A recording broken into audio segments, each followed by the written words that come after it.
More details coming out about what really happened behind the scenes with Disney and ABC and the indefinite suspension of Jimmy Kimmel. But Joe Scarborough, God bless that man. He knows the real truth. And even more importantly, he decided this morning it was time for him to speak on behalf of Charlie Kirk and his memory and his legacy. Oh boy, wait till you see that. That's coming up in just a second. Also, as promised yesterday, fireworks on Capitol Hill.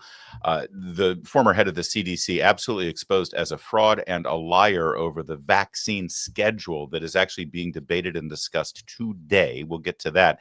And Don Lemon squares off against Piers Morgan. And could we just say it once and for all? Don Lemon is the stupidest man in media. Well, I'll show you the video and then you can decide. That's all coming up right now. And we're brought to you by The Lion. I'm Larry O'Connor, and you can call me Larry. You're overwhelmed by the growth of our subscription base here on whatever platform you're watching. We're well over 600,000 now on YouTube, and we continue to go strong. Thank you so much for contributing to the growth of this show. Please continue to subscribe, recommend us to others. And again, in the live chat or in the comment section, let us know how you first saw our show. That really helps us with our market research and building our revenue through advertisers. Thank you for that. If you care about staying sharp and informed, make The Lion part of your daily routine. It's published by the Herzog Foundation. The Lion covers the headlines that matter, from politics and policy to culture and faith, all through a common sense, values-driven lens. You're going to like the way the news is reported on The Lion. It's the kind of journalism that goes well beyond the surface. Whether you're tracking big national stories or you want to know what's happening in schools and state houses and communities all across the country, The Lion delivers that smart, well-sourced reporting you're not going to find anywhere else. So go to readlion.com, and while you're there, sign up for the daily and weekly newsletters so you can get that stuff delivered right to your inbox. That's readlion.com, news that informs and respects your worldview. Yesterday, we gave you our insight into how the entertainment business works, and we sort of read between the lines about everything that went down to lead to the indefinite suspension of Jimmy Kimmel. And it appears that we were right, because we got a lot of reporting last night from the Wall Street Journal that validated exactly what happened behind the scenes. This was business. This was not the FCC. This was not the fascist in the White House. But this morning, Joe Scarborough, of all people, decided to speak on behalf of the memory and legacy of Charlie Kirk, because who better to speak for Charlie Kirk than Joe Scarborough? But first, let's bring our friend Chris DeGaulle as we look at yesterday's reporting from the Wall Street Journal. Chris, of course, the morning host on Salem Radio Network and Salem News Channel. Thanks for joining us today, Chris. I know, again, it's been another tough week, but who better? I think our first conversation was about David Letterman and late night talk shows, and the first thing you ever posted at Breitbart that I remember was about this phenomenon. So I'm so glad to bounce this off of you. No, listen, this is, it's critically important, actually, and I'm glad that really the first meaningful debate or discussion to come from Charlie's death is that of speech. Let's have it. There's nothing more important than that for you and me. It's how we've made our living for a very long time. Well, and as I said yesterday, I'm sorry. Now we're worried about the fact that people can't come out and express themselves without fear of being fired. Try being a radio talk show host for the last 40 years. I have a montage, not to be self-promoting too much here, but I pinned a montage that we made on the show some time ago at, if you go to my X account, Chris DeGaulle, I have about a 3.5-minute montage of a series of Democrats in recent years talking about how they want to control speech, and they've said as much, and we certainly know the recent history of the government colluding with social media platforms.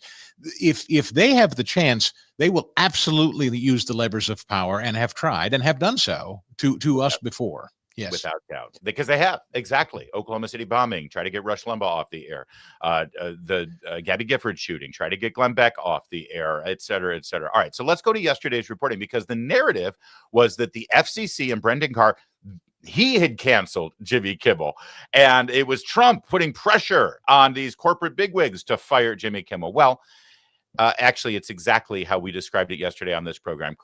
Kimmel had planned to address Brendan Carr's comments on his show Wednesday night, according to people familiar with the matter. Before his on-air appearance, Dana Walden, co-chairman of Disney Entertainment, spoke to the host about his plan. After the conversation between Kimmel and Walden, she and other senior executives thought that the star's approach could make the situation worse. People familiar with their conversation said executives also discussed staff safety, including threatening emails staff on Kimmel's show had received after Carr's remarks. Walden huddled with her team and Disney chief executive Bob Iger before the two executives decided to temporarily take Jimmy Kimmel off the air. Person close to the show said that Kimmel was planning to say that his words were being purposely twisted by some members of MAGA movement. And real fast, doubling down over at Hollywood Reporter, sponsor panic and a defiant host. It appears that the advertiser calls began to roll in, and then the big affiliate conglomerates, Nexstar and Sinclair, threatened to preempt the show. The bottom line here, Chris DeGaulle, as I said yesterday, Jimmy Kimmel was going to go back out there, triple down, make it worse, and even more forcefully attack Trump and viewers and voters who support Donald Trump. It's obvious what happened here. I'll give you a personal story because this is not lost on me. Here's a personal story from years ago. I'm on the radio in Philadelphia, and a woman with cancer goes on the Ellen show, and she's surprised by Chase Utley giving her Philadelphia Phillies tickets. And I, trying to make a joke out of this, because the Phillies were playing rancid baseball at the time, not the outstanding ball they're playing now, I said, oh, here's a sick woman with cancer, and she's rewarded with this rotten baseball team, was the joke I was trying to make. It didn't come out that way. The community was outraged, and the left came after me, and sponsors came out of the woodwork and said, what the... I had to really clean up a mess because I tried to make a stupid joke around something that was very sensitive, a sick woman with cancer. It was boneheaded. It was boneheaded. I shouldn't have gone there. I shouldn't have even tried to make a joke around that. And I did, and I failed. And I was punished for it. Not by the federal government, but, sponsors, my bosses. I had to explain myself. So if I had gone in and said, I'm not only proud of that joke, I'm going to tell it again tomorrow, and I got another rib tickler about a lady with cancer, like my boss would say, no, you're not. You're done. And if you idiots are too stupid to understand the context of this joke, you're the problem, and you can go somewhere else. That's right. My words are being twisted, and I will not be silenced. That's right. That doesn't go well for us. Yeah, but the difference is we have a staff of maybe 2 at best, maybe 3. We don't have writers. And we do it live where Jimmy Kimmel has God knows how many people working on his staff. They tape it, and then afterwards people review it at the highest levels before it actually goes on. So smart. There's nothing live about Jimmy Kimmel Live. It's pre-taped hours in advance, and it can be edited. It can be written. Yes, everybody knows that's coming from downtown. It's written on a prompter on cue card. You're exactly right. And then there's this, by the way, hidden in the Hollywood Reporter story was this little tidbit that we discussed yesterday. The 18 to 49 demo, coveted most by advertisers, has cratered. Kimmel averaged only 129,000 viewers nationwide in that bracket in August. Chris, your radio show gets more than that, and you're not on after the evening news on the ABC network. This show that everyone is watching right now on a daily basis gets more viewers in the middle of the day on YouTube. Yes. This is not about censorship. I honestly think Disney, ABC, they've been looking for a reason, and Jimmy Kimmel handed it to him on a silver platter. I couldn't agree more. I said yesterday, I expect that they will announce we couldn't come to an agreement with Jimmy going forward, so we wish him well. And I think that much like CBS, Live is going to go away and suffer a swift death. And then I think Jimmy Fallon and the Peacock Network ought to be very, very mindful of the environment. Not because of speech, mindful of the business environment. These networks are clearly waving the white flag and saying, we've hemorrhaged enough money. It's just not worth it anymore. That's right. Okay. So, but now the moment we've all been waiting for, because you see, last week on Wednesday, as we all saw horrifically before our very eyes, a young 31-year-old man, a talk show host, a podcaster, and a political activist was silenced in the middle of engaging in a free speech debate on ideas on a college campus. And I don't remember anybody on the left or in the media standing up and screaming that this is a dangerous, dangerous, horrible thing for free speech in America. Jimmy Kimmel, on the other hand, getting canceled because of his failing business enterprise. this is now a fascist threat to a First Amendment in America. Here's Joe Scarborough trying to make that point this morning, but I don't think he chose the right way to do it. The idea that squads of people are going around and saying, don't worry, Charlie, we're going to find people who used free speech in a way you wouldn't have liked and get them fired from their jobs. Right. Are you kidding me? Right. Are you kidding me? This is the very thing that he and the MAGA movement and the free press were complaining about for a decade. And now they're taking it in a more extreme way than the left ever did. I mean, again, they've canceled 2 of 3 late night show hosts in a short period of time. And now they're threatening retribution for people who won't print out flyers. They're threatening retribution for people that put out a mean tweet. I mean, we've made it very clear. We've made it very clear before that political violence is heinous. That against Charlie Kirk was absolutely just vile and heinous. And that's why we saw most sides strongly and roundly condemning that violence. Yeah.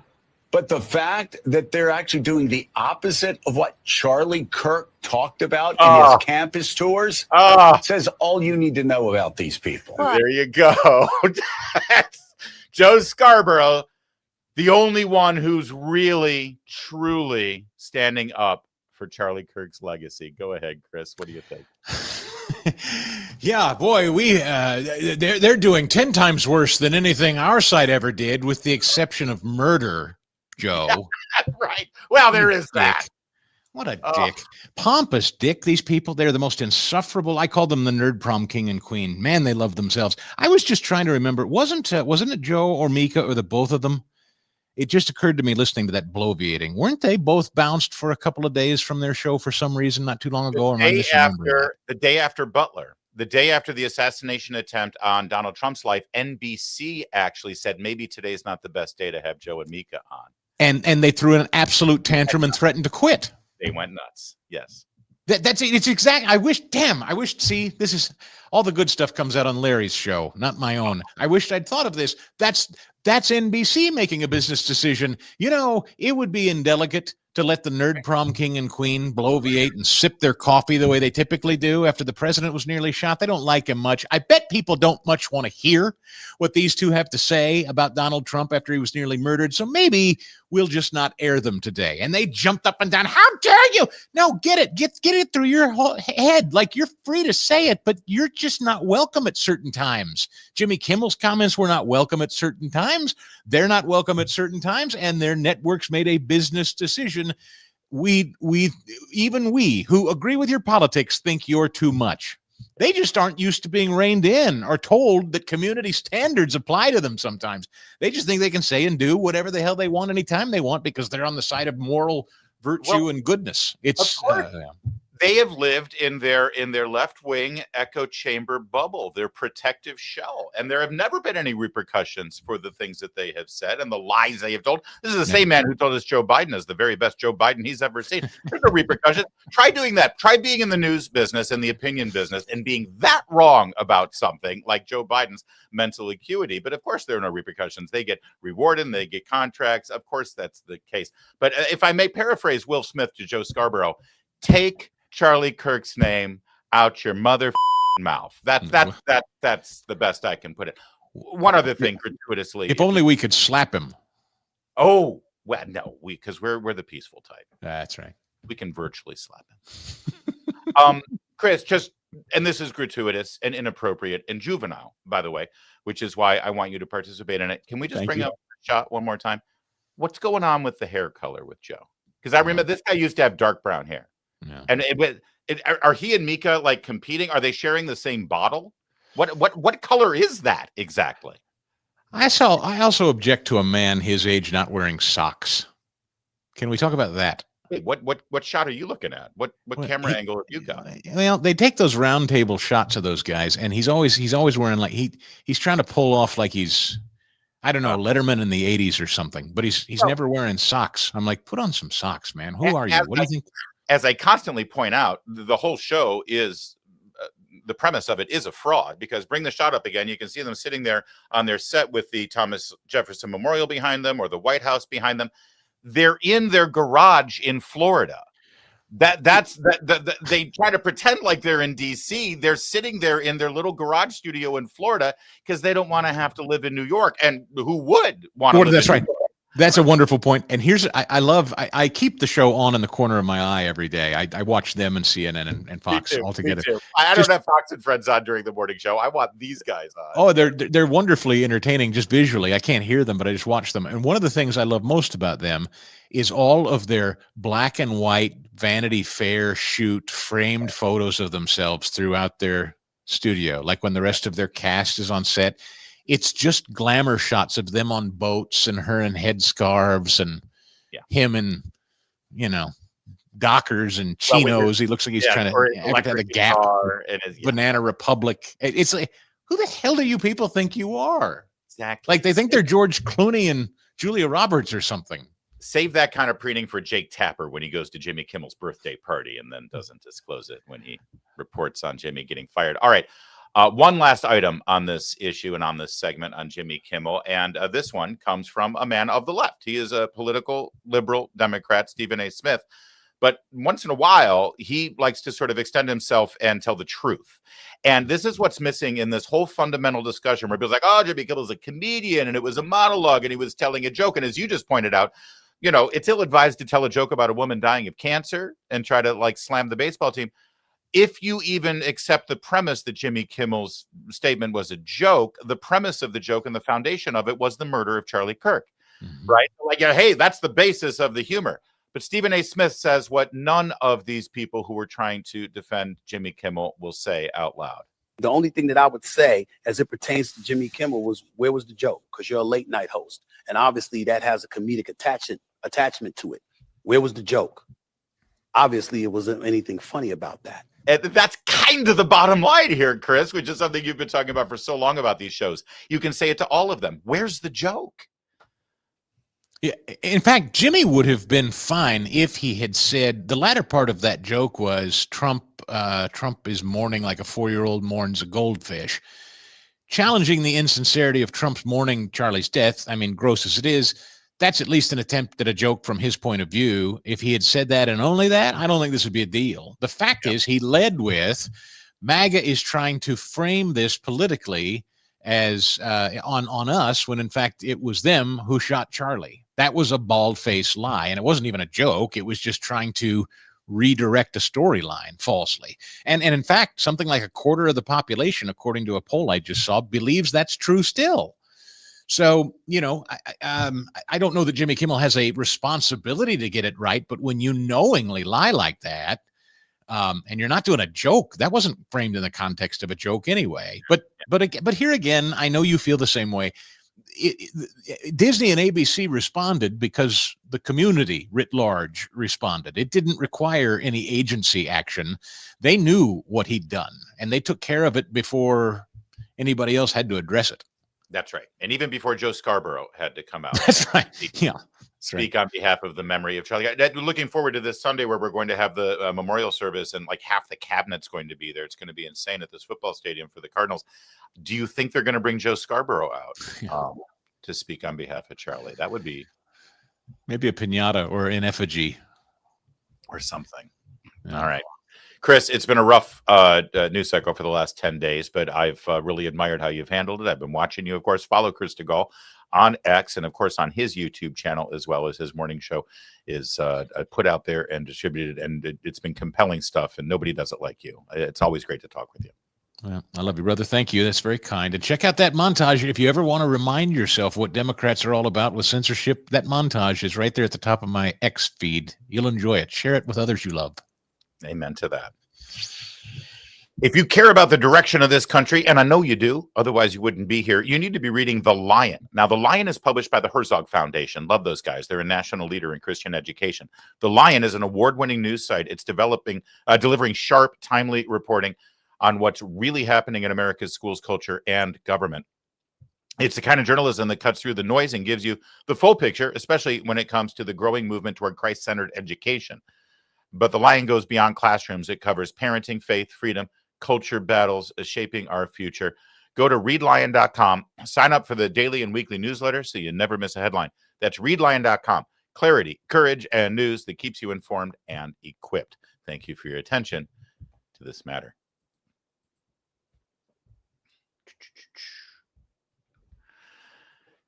Piers Morgan had Don Lemon on his program yesterday, and boy, oh boy, was it something to behold. A huge fight, Don Lemon claiming that he was being ambushed by Piers Morgan, which is hilarious considering the kind of journalism Don Lemon used to engage in. And I say used to because basically he only appears on the side of a milk carton these days. But when he was asked about men playing in women's sports, and most specifically that Olympic boxing match where a dude beat the hell out of women and won a gold medal, Don Lemon's answer to that was mind-boggling. And we're going to get to that in a second. First, though, here's how it started. It was ugly. Watch what happened when Piers Morgan said, hey, we're talking about, people losing their job and free speech and the First Amendment. Well, Don Lemon, you lost your job at CNN. Let's talk about that. And Don wasn't so happy. Watch. This is what led to you leaving CNN. Let's take a look at the clip. She says people, politicians or something are not in their prime. Nikki Haley isn't in her prime. Sorry. When a woman is considered to be in her prime in her 20s and 30s and maybe 40s. What are you talking? Wait. That's not according to me. Prime for what? It depends. I mean, it's just like prime. If you look it up, if you Google when is a woman in her prime, it'll say 20s, 30s, and 40s. I don't necessarily. 40s. Oh, I got another. I'm not saying decade. I agree with that. So I think she has to be careful about saying that. When you watch that, Don, I happened to be watching that live, and I was like, "Whoa, what did you just say?" What do you? I mean, if you had a do-over, would you say that again? I mean, what led you to say that? Piers, let me just say this. I'm going to answer your question, but just so the audience knows, and I hope you don't cut this out. When I asked you what subjects you wanted to talk about, you know what you said to me? You said, I want to talk to you about freedom of speech in America and the response to Charlie Kirk's death. Yeah. Not once did you mention that we were going to talk about CNN or whatever. So, and had I known that, I probably wouldn't have accepted this interview. You have invited me on many times, and I tell you, Piers, I know you. I would come on your show, but I don't do panels. And so when you said I'm not going to be involved in a panel, I agreed to come on your show. But I thought you would also stick by the subjects that you told me that you were going to talk about. Just to be clear, rather than try to ambush me with something. Just to be clear, so, you and I haven't. Well, Don, just to be clear, you and I haven't had any conversation about your appearance here. You're talking about my team talking to you. Yeah, no, and I saw you, Piers, in a restaurant, and I said, hey, Piers, good to see you. Yeah. I would come on your show, but I don't do panels. Right. And I said the same thing to your bookers. There's only one and of so you, when Don. I asked you, and right, okay, and so, yes, and I said that's why I agreed to do it. But when you asked me, or when your team asked me what subjects, and I asked them 2 or 3 times, I have the text messages, what do you want to cover? Yeah. Not once was CNN mentioned. So I don't appreciate being ambushed, but let me answer your question. Hang on one second. No, Don, hang on 1 second. Let's just be crystal clear about what's just happened. You brought up the subject of cancel culture. I asked you, did you feel your departure from CNN was an example of that? And you answered the question. And I think it's perfectly reasonable. And I answered the question. Perfectly reasonable in that if you'd said to me, I don't want to talk about it, fine. Sorry. You said what you're going to say. By the way, we don't. Disingenuous. Don, we don't edit. I don't like arguing like this. I'm not going to get into an argument with you. Piers, I think that's completely disingenuous. And I think anyone watching that. What are you talking about? And so if you will allow me, please. What are you stop talking about? Me, okay. Did you invite me here to interrupt me, or are you going to let me? I think you're being a complete dick, if I'm honest with you. Okay. I do. Well, that's very kind and respectful of you. It wasn't intended to be kind or respectful. I don't like the ad hominem attacks. I could respond in kind. You can say what you like about me. I don't care. I think that I'm above that. I'm not going to do that, Piers. That's not who I am. Hold on. I'm sorry. I let it go for almost 3 minutes, but that got me. Don, there's more on this clip, but I'm sorry. I could respond in kind. I could do ad hominem attacks. I can say mean and nasty things. I can engage in a bitter argument and feud with you, but that's not me. That's not who I'm sorry. Does Don Lemon not know who Don Lemon is? Maybe we should introduce Don Lemon to Don Lemon. Like we haven't seen him for the last 20 years on our television screens. The ad hominem attacks, the attacks that remember when he started his program, I think in the second year of the Trump administration, when the story about Trump referring to countries like Haiti and North Korea and some other country as countries. Remember that? And Don Lemon began his day by saying, "Good evening. I'm Don Lemon. This is CNN, and the President of the United States is a racist." But he doesn't engage in ad hominem. He doesn't engage in character assassination. He doesn't. This is amazing. Look at his face. Oh, he's so cool and serene and above it all and above the fray.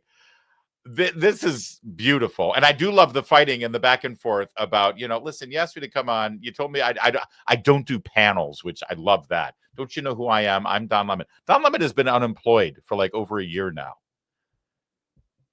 Don Lemon was so bad that CNN fired him. That's how bad Don Lemon was. All right.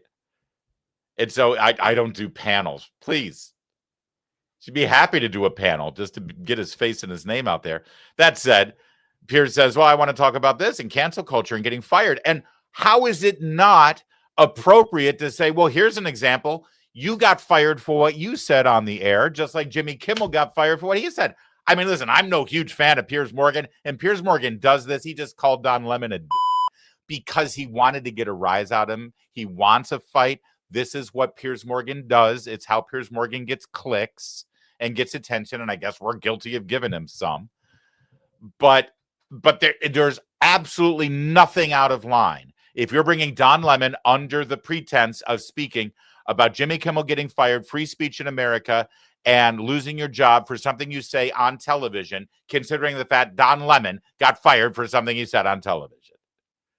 And for Don Lemon to now pretend that he's not Don Lemon is glorious. All right, let's finish this up, and then we'll get to what he said about transgender athletes, men playing in women's sports here. I don't understand why you're playing the victim card when you yourself mentioned cancel culture. Because Piers, oh my gosh. Okay, hold on. Let me do this. What are you going to do? Read out my team's messages to you? Piers? It should be embarrassing. Yeah, I can read out the team messages to you because I just think it's completely unfair, and you know that.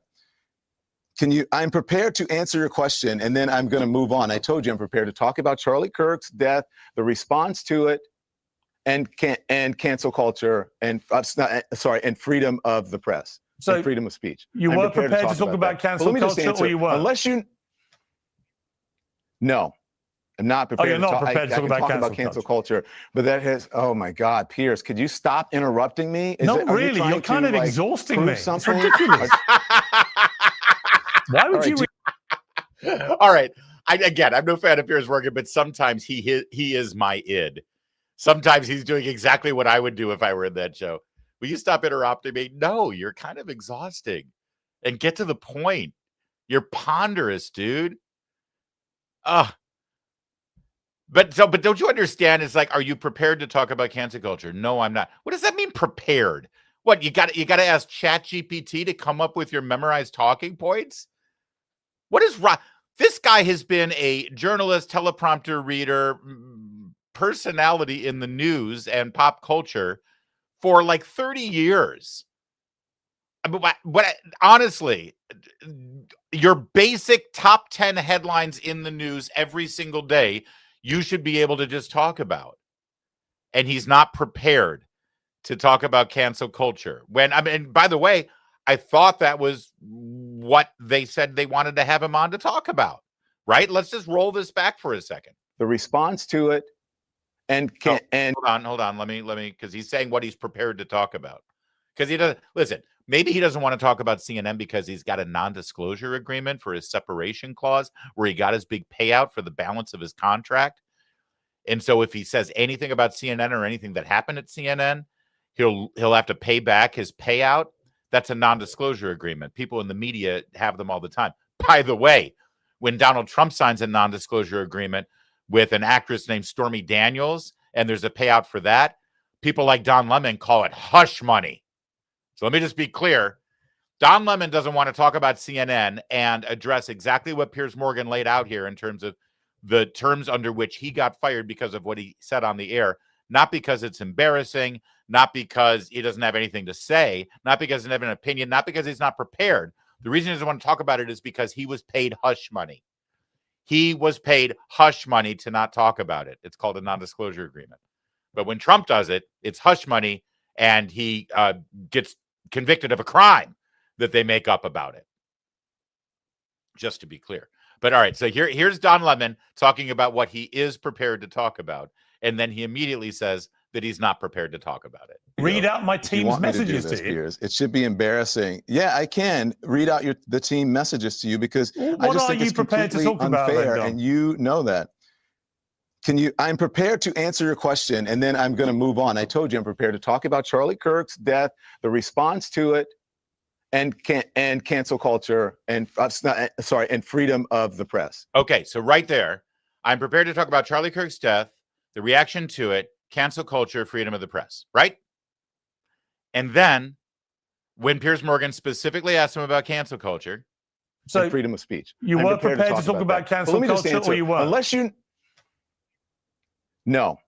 I'm not prepared. You're not prepared to talk about cancel culture, but that has. Oh my God, Piers, could you stop interrupting me? Not really. You're kind of exhausting me. It's ridiculous. Why would you react this way to a perfectly normal? Obviously, if you mention cancel culture, obviously it's rational and logical that I would ask you whether you felt what happened to you at CNN was that. I played the clip, and then you throw it. I've given you a moment. Enough. I've given you your moment. I don't want a moment. This is going to go viral. So please, I don't want a moment. Yes, you do. Otherwise, you wouldn't do this. Otherwise, you would be a respectful journalist and host. And I don't think I'll take lectures on being a respectful journalist because you want a moment. Oh my gosh, Piers. I won't. I can't. Yeah, if I were Piers, I would not take a lecture from Don Lemon, of all people, about being a respectful journalist and a respectful host. Again, it's like Don Lemon doesn't know that we spent 10 years watching the Don Lemon show. He was the worst. All right, I'll stop it. I'll let it run to the end here, and then we'll get out of the next clip. Can't even hear because there's a delay, and you keep talking. And what do you want me to do? Like rip the earpiece out in the mic and run off so you have a moment? No, I don't care. Are you going to let me answer the question? Are you just going to keep pillaring me with questions? I don't know why you've gone on this weird rant. I don't understand any of it. Why have you done this weird reaction? I simply asked you about whether you felt your departure from CNN was, in your eyes, an example of cancel culture. I played the clip, Piers, and I then said, when you watch it back, do you really understand what you were saying?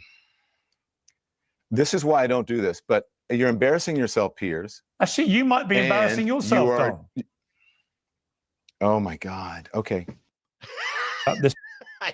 All right.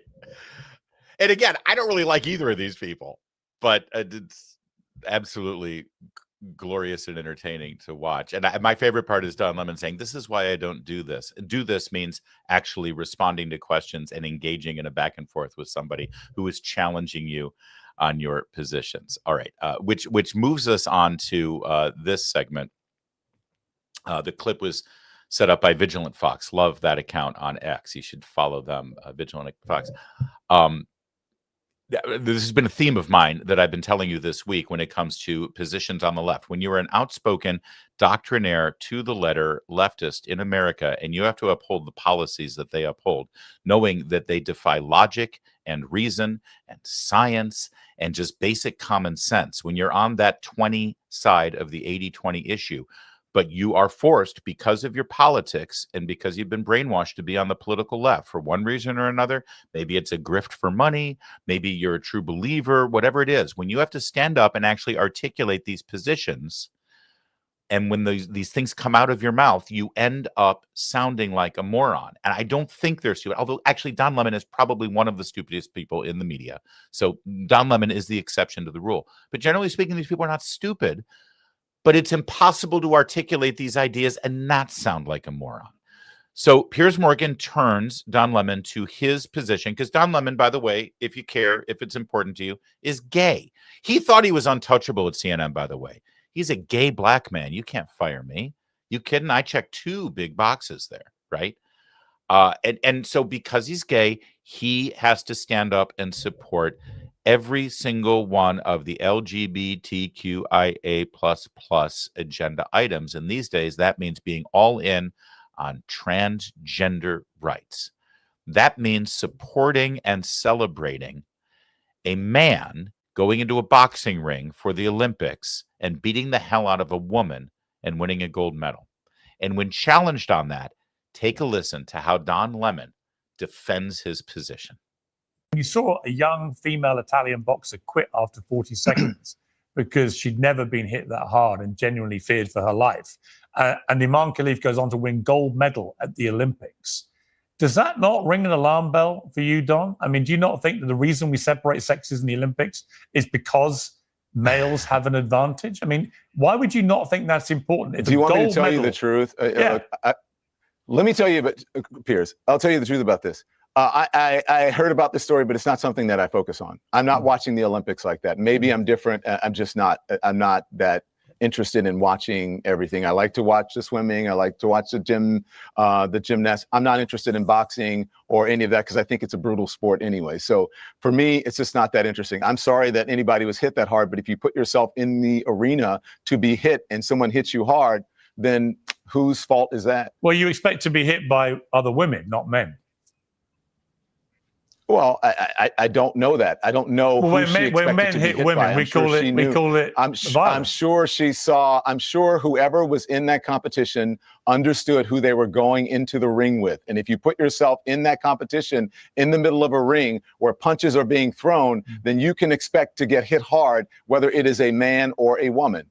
And that's all I have to say about that. So you would have no objection to men fighting women in a boxing ring? I did not say that. I just said that's all I have to say about that. But isn't that the implication of what you're saying? No, I've said in many different ways. That's all I have to say about that. You know, I love it when they're confronted with the illogic of their positions and the atrociousness of their position. Then all he can say is, "That's all I have to say about that." Boy, the privilege of being Don Lemon to just say, "I'm not going to say anything else. I'm just not going to say anything else." Yeah, he said enough. He definitely said enough. Couple observations here. The Olympics and this story took place and developed and transpired when he was still the morning host on CNN. This was a story everybody was talking about and everybody saw it. And now he likes to pretend like, well, I didn't really watch it. I didn't pay attention to it. His job was to pay attention to it. It was his job to report on this. I like the swimming. I like the gymnastics, but that's about it. The boxing is brutal. But if you're a boxer, you should know that when you go into the ring, you're going to get hit in the face. Wait, so if you're a female boxer, you should just expect to be hit in the face by a man. Well, you know, you should know who you're going up against.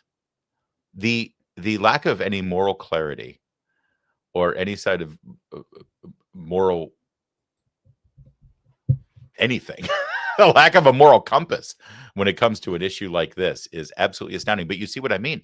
You have to check your morality, your ethics, and your brain at the door if you are in the business of articulating the standard doctrinaire textbook positions of the political left in America today, especially when it comes to so-called transgender rights. You need to stand up with a straight face and say, oh, yeah, that's a man, but that man now dresses like a woman, calls himself a woman, gave himself a female name, and has long hair, and therefore that's a woman. And there's nothing wrong with that man. Now we all have to must call a woman going into a boxing ring and hitting other women in the face. In fact, I celebrate it. In fact, we're going to award that person. We're going to champion it and make them a hero. And you need to be able to say that with a straight face. And the second you're challenged on it and say, well, but wait a second, what? You have to be Don Lemon and say, I have nothing else to say. I have nothing else to say. And you know what? It's true. There really is nothing else that anyone who supports that position can say. And frankly, at this point, from our perspective, you've said plenty.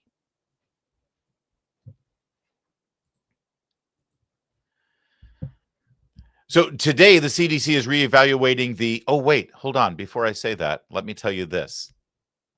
If you care about staying sharp and informed, make the lion part of your daily routine. We love the lion.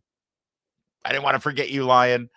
Published by the Herzog Foundation, The Lion covers the headlines that matter, from politics and policy to culture and faith, all through a common sense, values-driven lens. It's the kind of journalism that goes beyond the surface, offering the context and clarity today's news demands. Whether you're tracking big national stories or you want to know what's happening in schools, state houses, and communities across the country, it's The Lion that delivers smart, well-sourced reporting you're not going to find anywhere else. Go to readlion.com and then sign up for the daily and weekly newsletters so you never miss a story. That's readlion.com, news that informs and respects you and your worldviews. So today the CDC is meeting and they're reevaluating the childhood vaccination schedule, which, by the way, is not something that's been written in stone. It's not one of our founding documents. It gets reevaluated all the time.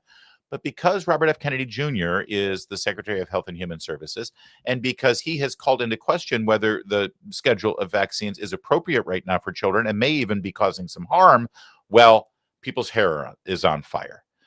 And recently, because the appointed head of the CDC was not on board with this change, that person was fired. And of course, Democrats rolled her out for a hearing in the Senate this week. And during the questioning, she seemed to be caught in an absolute brutal, damnable lie about the circumstances that led to her dismissal. Now, we're going to show you that moment, and I want you to see the look on her face when it appears she's been discovered.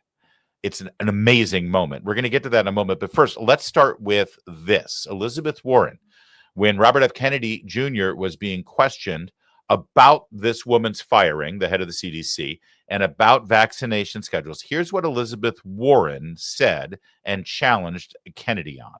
Tell the head of the CDC that if she refused to sign off on your changes to the childhood vaccine schedule, that she had to resign?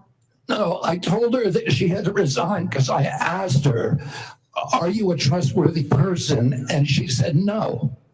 So if you had an employee who told you they weren't trustworthy, would you ask them to resign, Senator? So I'm sorry, but this is not what she has said publicly. She has said. I'm not surprised about that. So you're saying she's lying? Yes. Every conversation I had with her, there were witnesses. Get this straight. This is the same person that less than a month earlier, you stood next to her and described her as unimpeachable, and you had full confidence in her, and that you had full confidence in her scientific credentials. And in a month, she became a liar? Yeah, you should ask her what changed. And by the way, a month ago, you were voting against her. Oh, because you thought she was either incompetent, ineligible, or unsuited to the task. I voted against her because I was afraid she was going to bend the knee to you and Donald Trump. And it looks like she didn't bend the knee, so you fired her. Look, you're...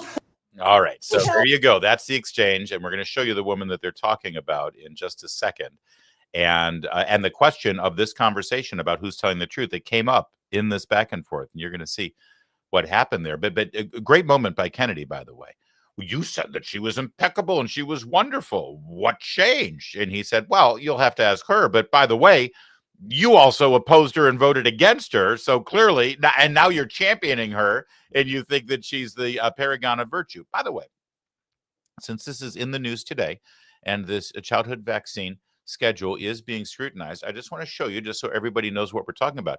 This is currently the recommended child and adolescent immunization schedule for everybody in this country, 18 years and younger. And let me just tell you, if I had shown you this 20 years ago, it would have been sliced in half, okay?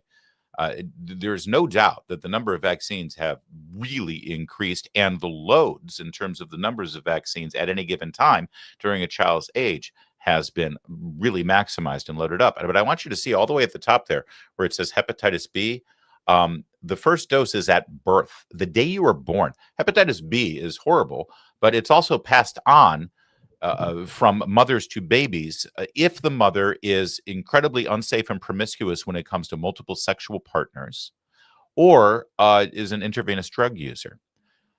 They're giving this to every baby born in America. They are not screening the mothers and asking questions about their sexual partners or about their drug use so that they can actually say, okay, well, maybe based on this mother, this baby should get the Hep B vaccine. No, they're just doing it for everybody. All right. That's number one. Number two, you look at the other dosages here.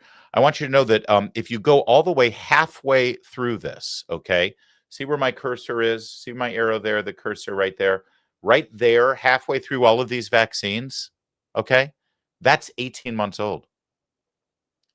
That's a year and a half old. For many babies, that's before any speech is developed.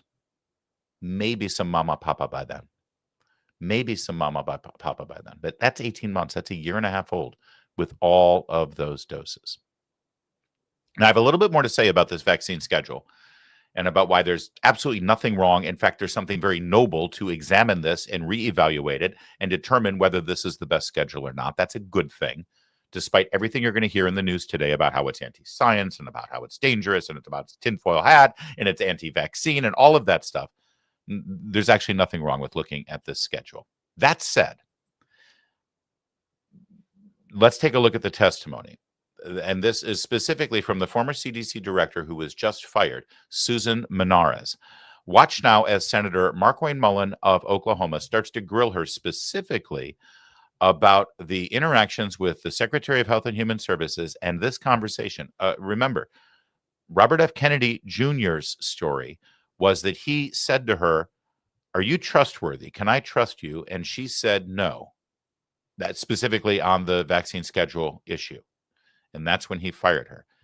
Her first story was that she claimed that she was fired because she wasn't on board with any modifications to the vaccine schedule. Then she turned the story around to say that Kennedy fired her because he said, "I can't trust you." Okay, so there's multiple stories here. Now watch what happened when Markwayne Mullin confronted her on this story. You fired? I believe I was fired on August 27th. Okay, what day was the first time you seeked counsel? Not retained, seeked counsel. I don't recall. We can get those records, so maybe you should recall them, because I think you might have an honesty issue here that we want to point out. So what day was it that you spoke to the attorneys first time? It was on or before the day I was fired. No, that's when you retained them. You already testified to that. When did you speak to them? Again, it was on or before the day I was fired. So you retained them the first time you spoke to them?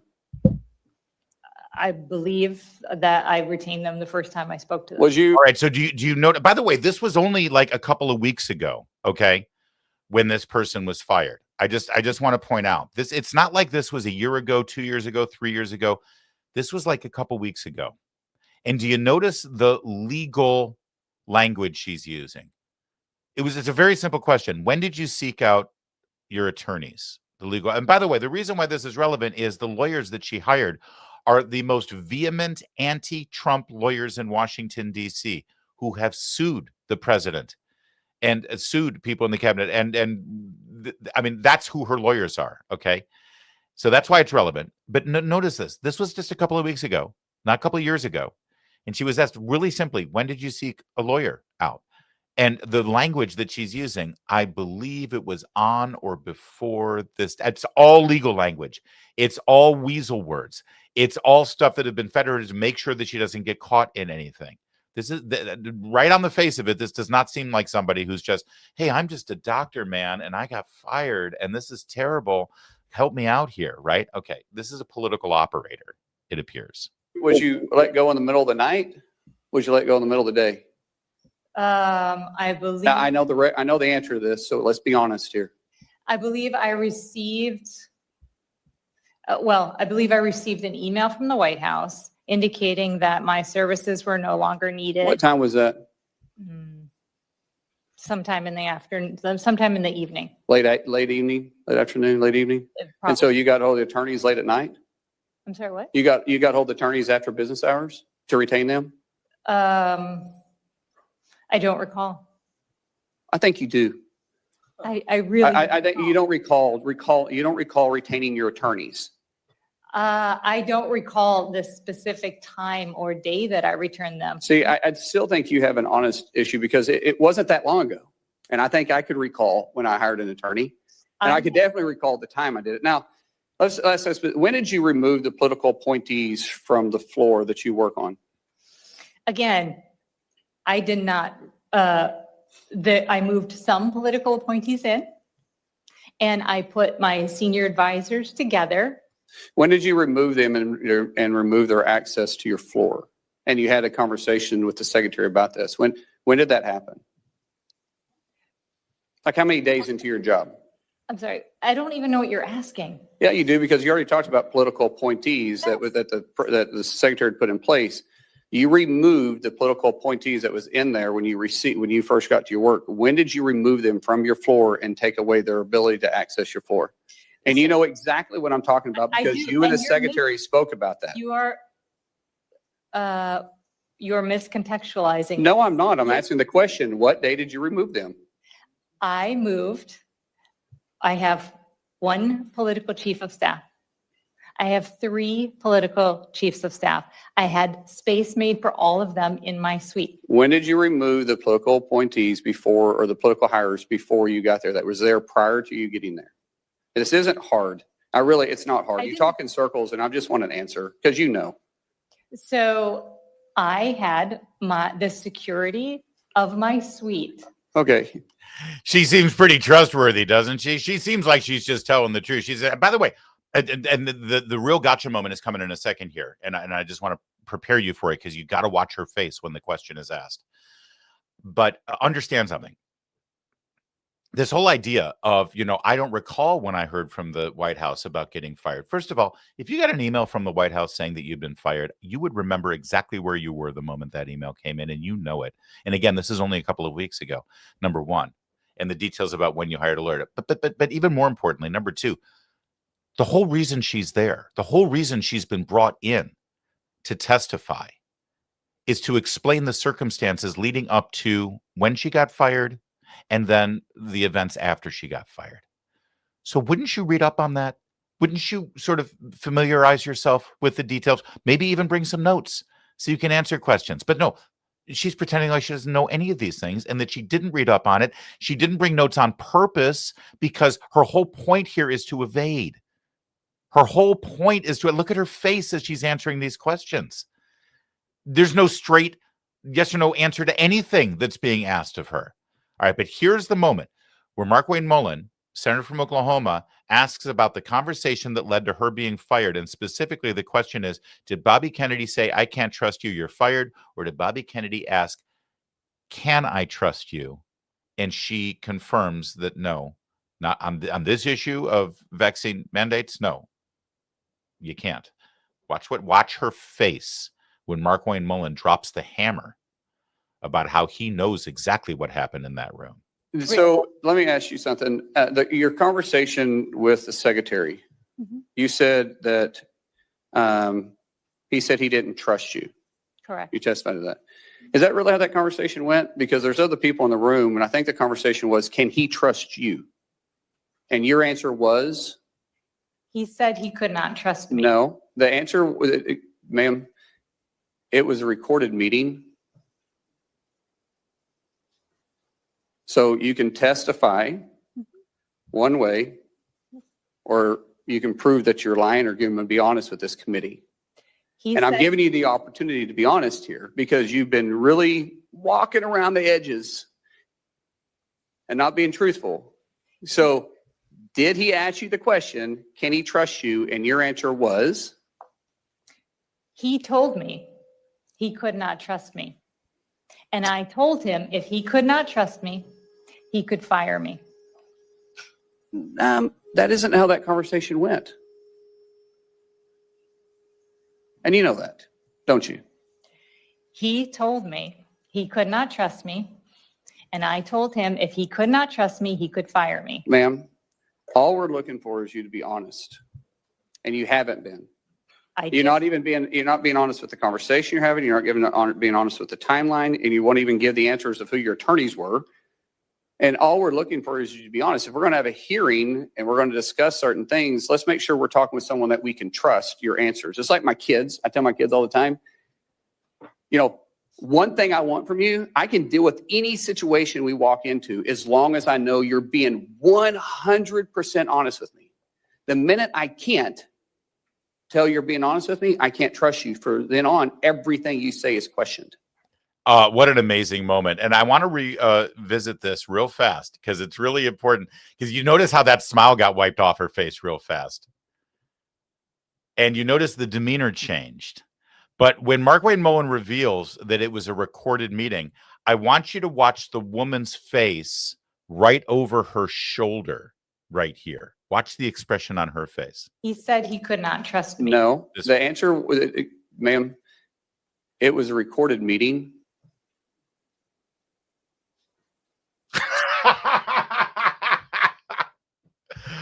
Oh, that's fantastic. And look at her face fall. That smile gets wiped off real fast. Now here, I don't know about you, but if I were in this situation and I was telling the truth and the person across from me just said, well, it was a recorded meeting, the first thing I would say was, well, let's get the tape. Where is it? This is great. I'm very excited. Excellent. I want to see it. Or was it audio recording or was it video recording? Can we hear it? Do you have it with you? Let's play it right now. I can't wait. She did not say that.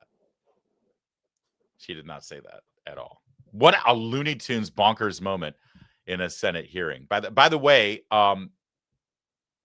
here's the rest of the story. Markwayne Mullin has revealed now that when he said it was a recorded meeting, of course, he meant that the other people in the meeting were taking notes and recorded what we're saying. He didn't mean that it was electronically recorded, which I think is absolute chef's kiss. It was kind of a bluff tactic to flush her out. That's why he used the word, it was a recorded meeting. Not video, not audio, not taped, not bugged. It was a recorded meeting. Those words were chosen very carefully. But the moment lives on forever. And I think that is amazing. All right. Furthermore, in this hearing, and again, this all relates to today's discussions and decisions about the vaccine schedule. Here is Senator Roger Marshall, a doctor, talking about this very issue with this woman. Here's the biggest difference in philosophy that I see, is that I think the CDC is the cause of vaccine hesitancy, that you are the problem, that because of COVID and you're forcing these vaccines on people that weren't ever really proven or justified, that the benefits didn't outweigh the risk, and you all sat there with your hands in your pockets and you let that happen. And then you let this hepatitis vaccine be at 1 day of age, be forced upon everybody.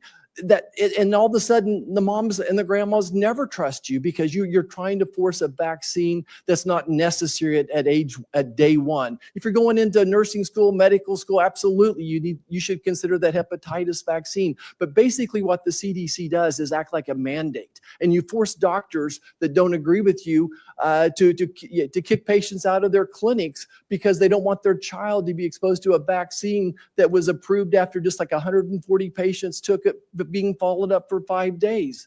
It just makes no sense to me that every person needs every vaccine. But regardless, some of the vaccines have done incredible work. They are a miracle. They've done a great job. The basic vaccines that we got in the 60s and 70s, polio, MMR, DTaP, those seem to be great vaccines that have told the test of time. But your attitude here that every person needs every vaccine is completely contrary to Secretary Kennedy's philosophy and the mission of the president. Amen, brother, senator, doctor, and that's what every American should be saying right now.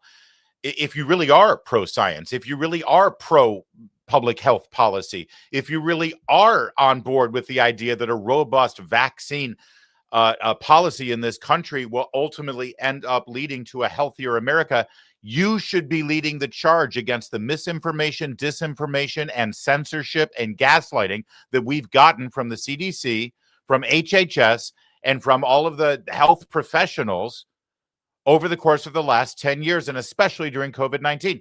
You want to know why people in America might have vaccine hesitancy or skepticism right now? It's their fault for lying to us, for silencing discussion, silencing debate, and demonizing anyone who dares to question whether the current policies are the appropriate policies or not. When people tell you to shut up and tell you that you're a maniac or a conspiracy theorist, or you're going to get people killed because you challenge issues like this, well, the only people who respond that way are people who have something to hide or who are not confident with the facts supporting their position. Period. End of discussion. And that senator doctor who is pro-vaccine and pro-robust public health policy when it comes to vaccines said it better than anybody else. They have only themselves to blame. We are here right now challenging the current policies of the CDC because of what the CDC did during the pandemic. And if they still can't realize that and face that fact, they are never going to fix this problem. I, for one, want there to be a robust and trustworthy public health policy in the United States of America. And that's why I challenge the current regime, or the regime that was in place before Secretary Kennedy took over. I have two other things to say, and I want to bring this up once again so you can see it. This is the current schedule of vaccines for children up to the age of 18 in America. And right in the middle here, all of these vaccines, all the way down the line here, that's what you get right up until the age of 18 months, just a year and a half. I have 4 children. My youngest child is on the autism spectrum. And yes, like most children on the autism spectrum, the indications of that autism started to show up right around 19, 20, 21 months of age. And he was officially determined to be on the autism spectrum around 23, 24, 25 months of age. And EJ is now 18 years old, and he is still nonverbal. He's glorious and wonderful and incredible and smart, and he just graduated high school, and I would not change a thing about him. I love everything about my son. And I am not one of those parents who thinks that my son is damaged or broken or in some way a victim of vaccines or any other environmental cause that may have led him to be on the autism spectrum. That's not my perspective here, and it's not in any way what motivates me intellectually or emotionally about my son and what he deals with on a day-to-day basis. What motivates me is seeing how frustrated he gets when he can't communicate, when he can't articulate, how frustrated he gets when he has roadblocks put in front of him, like any parent who feels compassion for their child when they get frustrated and emotional and upset. And by the way, I am blessed. EJ does not act out in any sort of destructive or violent way like other children who have the same situation. When all is said and done, I wouldn't change anything about EJ. We parents who have an EJ in their life, we deserve to be respected. We deserve the truth.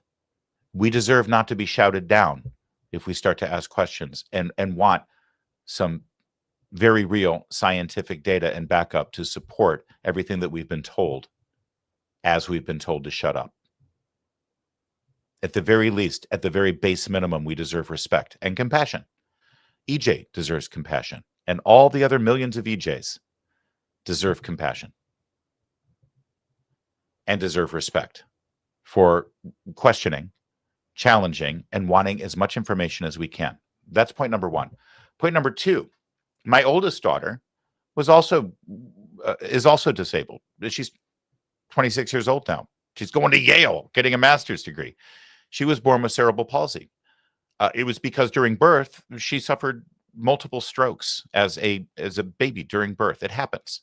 She doesn't have full use of her right hand, right arm, or right leg. She walks with a limp. She's incredible. She's wonderful. I love her to death. When we started bringing her in, our first baby, right? So you newborn parents, you got a first baby, brand new, and you're diligent about everything, right? By the time you get to your fourth, fifth kid, they'll figure it out. You pick up the little pacifier off the ground. It's only been there a few minutes. It's fine. Put it right back in the baby's mouth. Everything's different. But with the first baby, you do everything. You dot every I, you cross every T, you handle everything properly. So we brought our oldest daughter, Quinn, to the pediatrician diligently because she was under medical care. She was on phenobarbital for the first few months because of the issues in her brain. She had to get CAT scans during the first 6 months of her life to see how bad the brain activities were and how manifest the cerebral palsy was. We didn't know exactly how she was going to be affected by it until she was old enough to learn how to walk. And we didn't know if she could even walk. We didn't know what use she had of her right hand. We didn't know so much. But because of what happened to her during birth, the fact that she stopped breathing at multiple times, she was in the NICU for the first week of her life, all of those things made us incredibly diligent parents so that we were on top of it. And we brought her to the pediatrician so often and so many times to make sure that everything was fine. And her pediatrician said, listen, for Quinn's sake, we're going to spread out the vaccine schedule for her. We're not going to do what we would normally do for most kids. We want to spread them out. We want to do only 1 or 2 at a time. We want to see what the reaction is. We want to see how she's affected by it. And by the way, any parent knows this. When you go to get your kids' vaccines, they hand you a stack of paper, double-sided, single-spaced, with all the precautions and all the potential side effects and all the things that you should be looking out for and all the stuff that's in there. And you're supposed to read that and understand it as the needle is being stuck into your kid's thigh. This is how it's done right now in this country. And all of those precautions and all of those things, the reason that they give it to you is because they know full well there are side effects.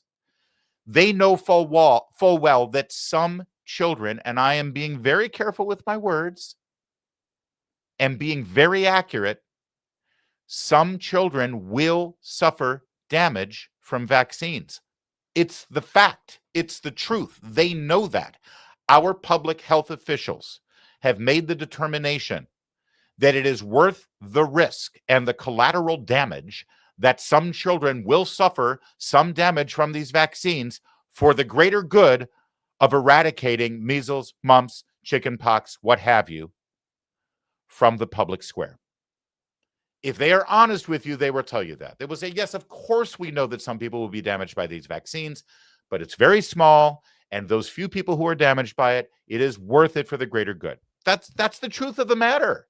And by the way, for all I know, that's good public policy. It's cold comfort to the parents and to the children who are those few who are going to get damaged.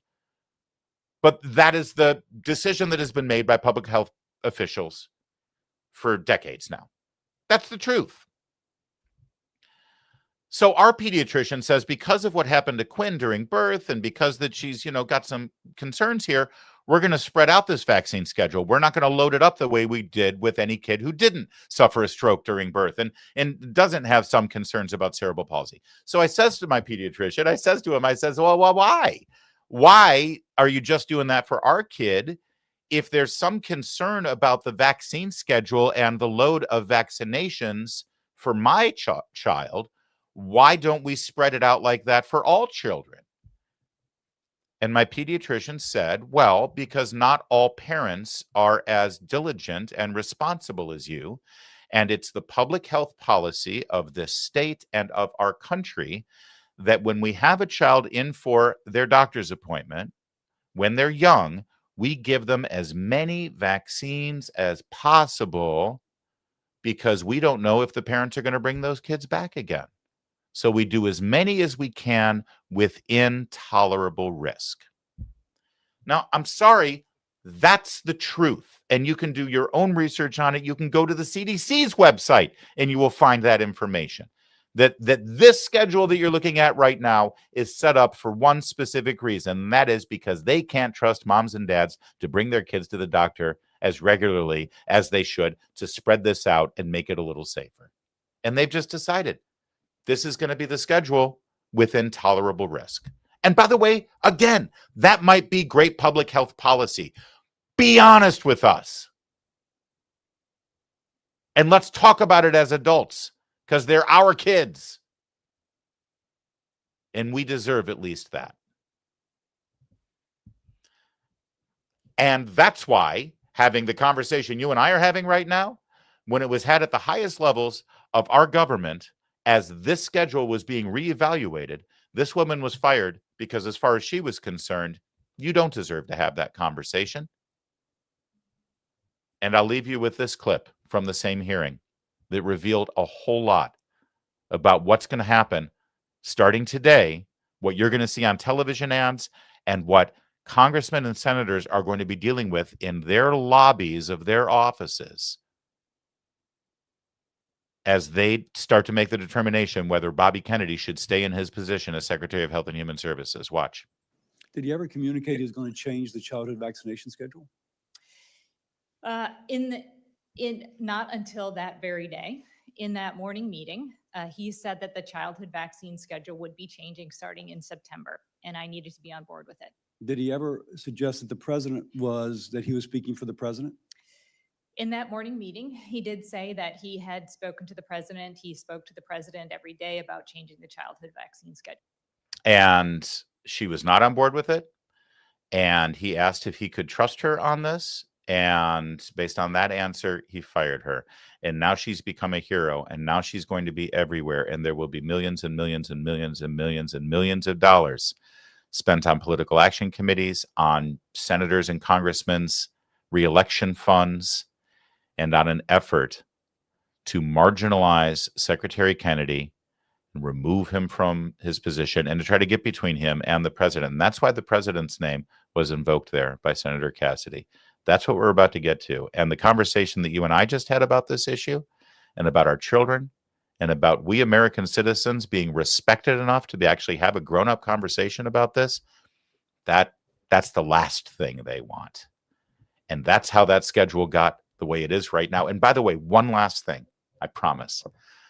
I'm a radio talk show host, and during the last 15 years in Washington, D.C., I've had multiple interviews with elected officials, with doctors, with public health policy experts, with virologists, with scientists, with pediatricians about the vaccine issues in this country.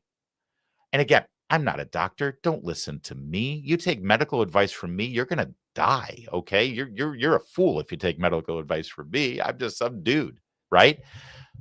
But I ask questions about this stuff when I have the experts and the doctors and the scientists on.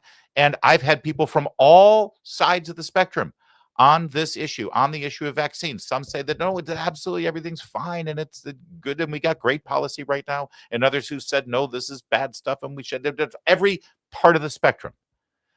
But I got to tell you something, and I am being unequivocal on this.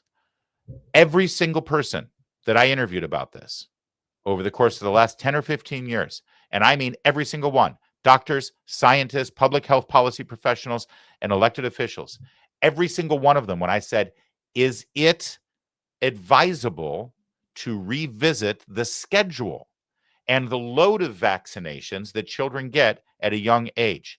And I mean every single one of them without question. Every single one of them said, yes, that should be looked at. We should examine that. The vaccines are safe, but the number of vaccines kids get at an early age, how many of them they get in a short period of time, that's worth re-examining. That's worth changing. And that's exactly what's happening today. And they're going nuts. And you should ask yourself, why? All right. That's it for me for our special Friday early show. Thank you for finding us at 10 a.m. We appreciate it. Don't forget to like and subscribe our show, and let's get to your super chats. We've got Mr. Gold for a $5 super chat. Jimmy Kimmel has been one of the many Democrat paid for mouthpieces spewing lies ever since he got to get on his knees for his blackface comedy. You know, a lot of people are speculating about that the only way he was able to save his career after that career ender is to bend the knee. And Mr. Gold, I don't think you're far off the mark there. He has to check every box now when it comes to left-wing policies. Thank you for that. Thank you for the super chat, Mr. Gold. Richard Murray with a $10 super chat. Thank you. Susan Menarez's little smirks and snarky smiles remind me of a certain lying, philandering FBI agent. Oh, Peter Strzok, this guy? Yeah, I know. That face. Oh my gosh. Can we just do it one more time? What's worth the face when she hears that the meeting was recorded, or the one with the smile with the teeth? Oof. I got to say though, I'm impressed that we have someone like this in the public square right now that doesn't have the really big, thick, black rimmed glasses, because most of them have those glasses too. Thank you for that, Richard Murray. Well done. So true. £5 super chat. Keep exposing the Dems cover-ups and lies. Full UK support from the leading tribute band to Spandau Ballet. Whoa! Spandau Ballet tribute band. I know this much is true. Ba, ba, ba, ba, ba. Thank you. Thank you very much. Spandau Ballet, ladies and gentlemen. Steve Markoff with a $4.99 super chat, but just dropping the mic. Thank you for that, Steve. Appreciate the support. Oh, and I like the altar there. There's a little, I think there's a priest giving a homily there, right? No, wait, that's a musical performance going on. All right. Thank you for that. Is that it? Larry, I think your eyes are going. That looks almost certainly like a church.